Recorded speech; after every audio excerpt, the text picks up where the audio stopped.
नमस्कार दोस्तों, नमस्कार दर्शकों। आज हम आपको बताने जा रहे हैं दुर्वासा ऋषि इतने क्रोधी क्यों थे।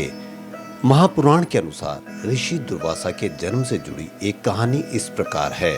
ब्रह्मज्ञानी अत्रि ब्रह्मा जी के मानस पुत्र थे।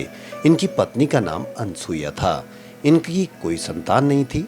संतान की आकांक्षा से महर्षि अत्रि तथा अनसुईया ने कई वर्षों तक कठोर तप किया। उनके तप के तेज से एक उज्जवल अग्नि ज्वाला प्रकट हुई, जिसने तीनों लोकों को अपने आगोश में ले लिया। देव, दानव, ऋषि मुनि सभी चिंतित हो गए। तब ब्रह्मा, विष्णु तथा शिव जी ने महर्षि के तप स्थान पर गए। प्रसन्न होकर तीनों देवों ने उनके पुत्र के रूप में जन्म लेने का वर प्रदान किया। वरदान के प्रभाव से ब्रह्मा के अंश से चंद्रमा, विष्णु के अंश से दत्तात्रेय तथा भगवान शंकर के अंश से दुर्वासा का जन्म हुआ।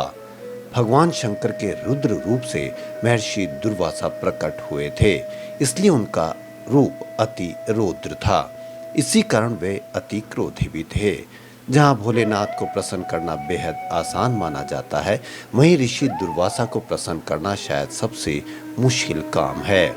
महर्षि दुर्वासा दयालुता की भी मूर्ति है तथा अत्यंत करुणामय है।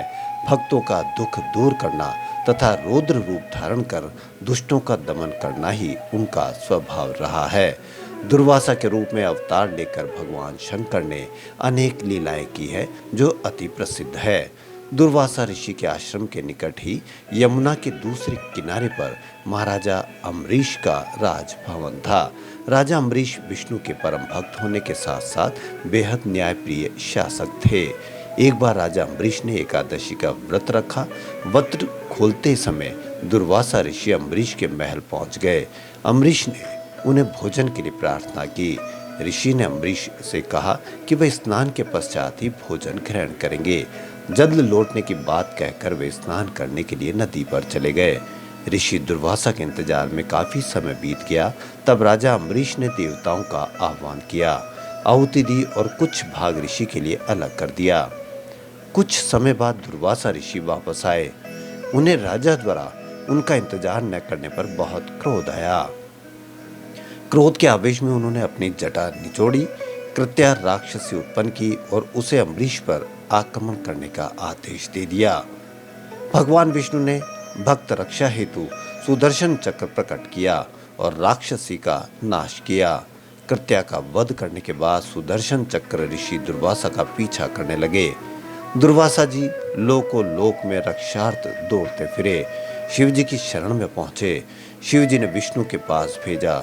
विष्णु जी ने कहा कि आपने भक्त का अपराध किया है, अतः यदि आप अपना कल्याण चाहते हो तो भक्त अम्बरीश से ही क्षमा प्रार्थना करें।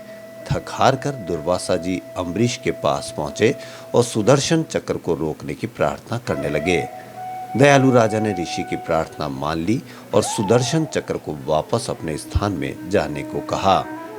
इस प्रकार दुर्वासा ऋषि की जान सांसद से बाहर निकली। महाभारत में ऋषि दुर्वासा से संबंधित कई घटनाओं का उल्लेख है। एक बार महर्षि दुर्वासा द्वारका गए। वहां जाकर उन्होंने घोषणा की कि वहीं मुझे अपने यहाँ ठहराए जो मुझे सह सके। श्री कृष्ण ने उनको अपने यहाँ ठहराया। दुर्वासा श्री कृष्ण के यहाँ कभी हंसने लगते, कभी रोने लगते, कभी महल के सामान को उठाकर इधर उधर फेंक देते, कभी भी कुछ भी मांग लेते। एक दिन उनकी इच्छा खीर खाने की हुई। बोले, खीर लेके आओ।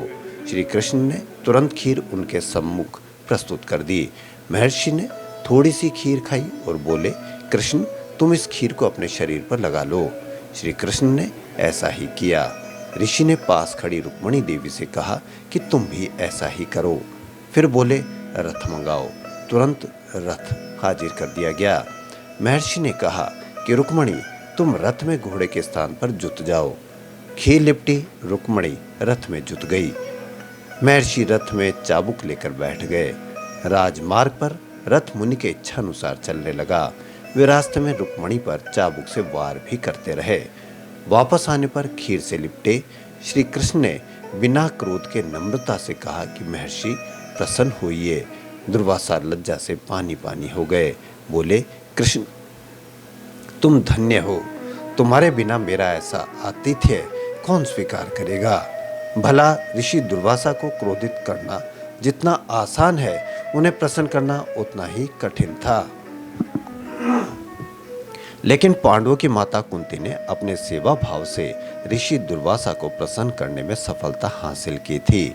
एक बार कुंती की सेवा से प्रसन्न होकर ऋषि दुर्वासा ने उन्हें ऐसा मंत्र बताया था जिसकी सहायता से वह देवताओं का ध्यान कर उनकी शक्तियों से परिपूर्ण पुत्र रत्न की प्राप्ति कर सकती थी। पांडवों का जन्म इसी मंत्र की सहायता से हुआ था। वहीं दूसरी घटना में स्नान करते समय महर्षि दुर्वासा का वस्त्र नदी के प्रवाह में प्रवाहित हो गया। कुछ दूरी पर द्रौपदी भी स्नान कर रही थी। उनकी स्थिति देखकर द्रौपदी ने तत्काल अपने अंचल का एक टुकड़ा फाड़कर ऋषि को प्रदान कर दिया। इससे प्रसन्न होकर महर्षि दुर्वासा ने उन्हें वर दिया कि यह वस्त्र खंड वृद्धि को प्राप्त कर तुम्हारी लज्जा का निवारण करेगा। इसी वर का प्रभाव था कि जब कौरव सभा में दुशासन के द्वारा द्रौपदी की साड़ी चीर हरण की घटना हुई तो साड़ी बढ़ती ही गई।